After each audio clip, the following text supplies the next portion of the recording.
சாலையோர ஆதரவற்றோர் முதியோர்களை மீட்டெடுத்து மறுவாழ்வு அளிக்கணும் அப்படிங்கிறதுக்காக அவங்களுக்கு சேவகன் ஆதரவற்றோர் முதியோர் இல்லம் தொடங்கி நடத்திட்டுருக்கோம். இந்த முதியோர் இல்லத்தில் ஆல்ரெடி 20 பேர் இருக்காங்க. இதுக்கு மேலே உள்ள முதியோர்களை சாலையோரத்துலேருந்து மீட்டெடுத்து சேர்த்த முடியாது அப்படிங்கிறதுனால, இடம் பற்றாக்குறை இருக்கிறதுனால புது முதியோர் இல்லம் தொடங்கி கட்டணும்னு நினச்சோம். அதுக்கான இடமும் வாங்கி கட்டட பணிகளும் நடந்துட்டுருக்கு.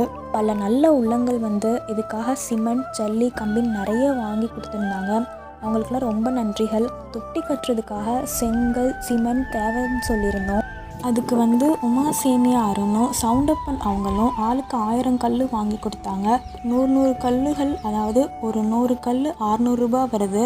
அதை நிறையா பேர் ஹெல்ப் பண்ணிகிட்ருக்காங்க. இன்னும் 4500 மேற்பட்ட கல் தேவைப்படுது. இதை பார்த்துட்ருக்க நண்பர்கள் இந்த முதியோர்கள் மறுவாழ்வுக்காக உதவணும் அப்படின்னு அன்போடு கேட்டுக்கொள்கிறோம்.